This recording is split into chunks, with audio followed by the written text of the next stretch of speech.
Hello, Happy New Year, and welcome back to the Road to Good Cooking. I hope you all had a very Merry Christmas as I did.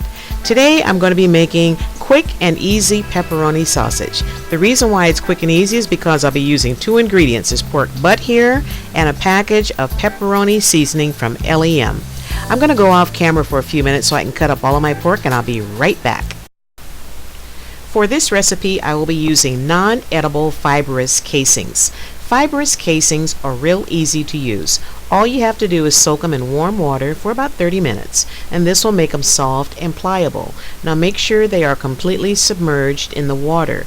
Sometimes they're going to want to float up on you, and when that happens to me, I just take a small plate and lay it on top, and that way they'll stay submerged. The fibrous casings will come with one end tied, just like you see here. Here's my pork all cut up and ready for the grinder. I'm going to put my pork in the freezer so it will stay ice cold. I will leave it in the freezer while I clean up my work area and prepare my pepperoni mix. The LEM pepperoni mix comes with a pre-measured packet of curing seasoning. All you do is mix it into 5 ounces of cold water and whisk it together.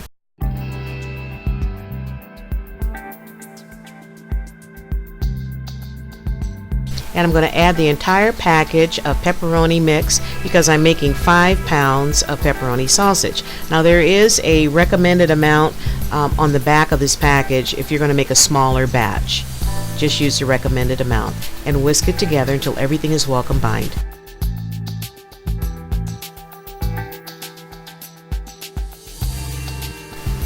On the top left is the grinder plate, and on the right is the grinder blade.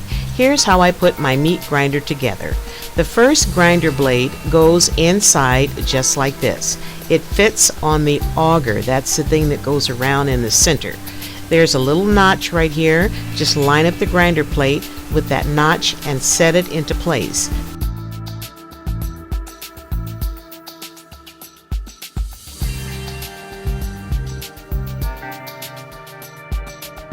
And the last step, just put the metal cuff on just like this and spin it around until it's on there nice and tight and snug.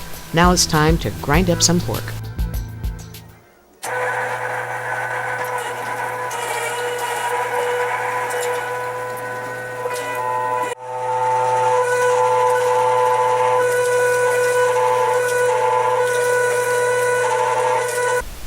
I took out 5 pounds of ground pork for this recipe, and the rest I'll work up later.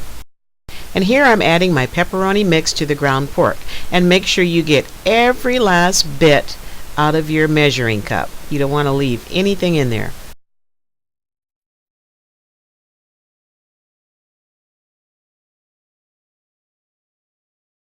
And then mix everything until it's well incorporated. Now for this recipe I'm going to put a second grind on my pork.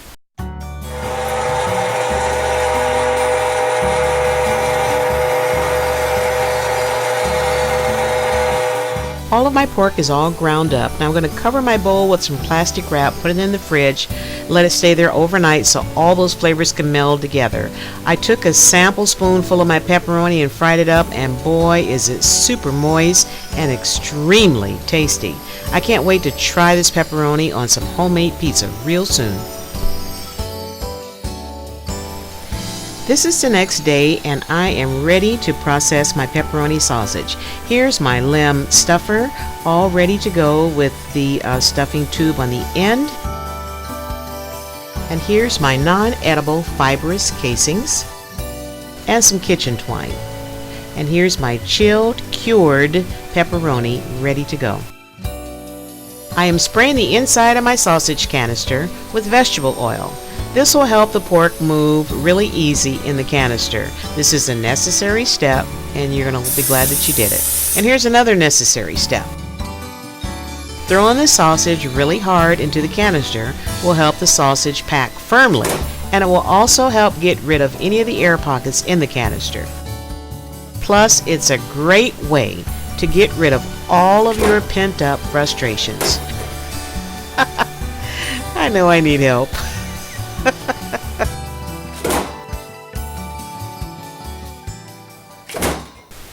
I really needed that larger stuffing tube for making this batch of pepperoni. But I tell you one thing, I'm going to purchase one before I make another batch of pepperoni. For this batch, I used the largest stuffing tube that I had, and it worked okay, but it would have worked a lot faster with the correct tube, and that's this one right here. So, this is on my list.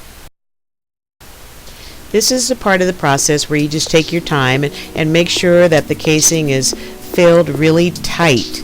And you know, you can kind of watch it, which I did, to make sure that there were no air pockets in there, and you'll see later that there are a few air pockets, and I think once I get the larger stuffing tube, that will alleviate that problem as well. And when I get it all filled, I'll tie them up on the end with my kitchen twine.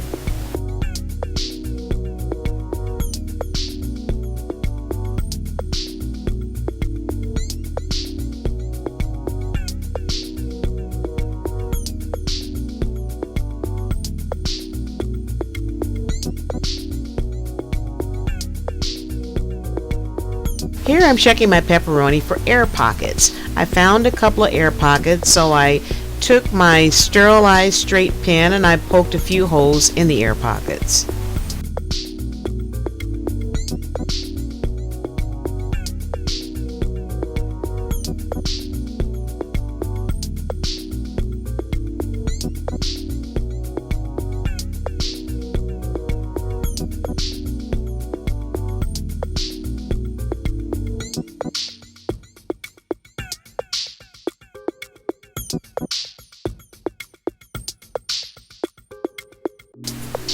And here's my finished sausage. They're all tied up, ready to go for the smoker, and they look absolutely amazing. Look at these beauties.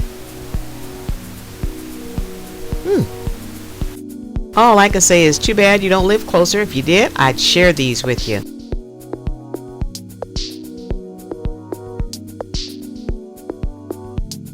Here's the extra ground pork I had left. I made some spicy maple pork sausage for my breakfast sandwiches.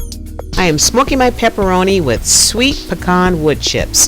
This is what my pepperoni looks like after about an hour into the cook. I inserted my Maverick temperature probe into one of the pepperoni rolls. The probe will let me know when the internal temperature reaches 165 degrees. Current temperature is 97 degrees. And here's my pepperoni at the end of the cook. Look at this beautiful color. I will be taking my pepperoni out of the smoker and putting it into an ice cold water bath to stop the cooking process. I left the temperature probe inside the pepperoni roll that I had earlier, and I will continue to monitor the decreasing temperature. I removed my pepperoni from the ice water bath and put them on a baking sheet lined with the wire rack, and I'm going to let them completely cool down before I package them. Now, once they're cooled, I'm going to tag them and vacuum seal bag them, and then I'm going to put them in the freezer. Now, my grandbabies are here. They were here for the Christmas holiday, and they had the best time making pizzas. I think they made about 9 pizzas. I kept one roll out so I can sample it with my sister neighbor friends. And this is what you have to do. All you have to do is just remove the non-edible casing and slice it as thin or as thick as you want it.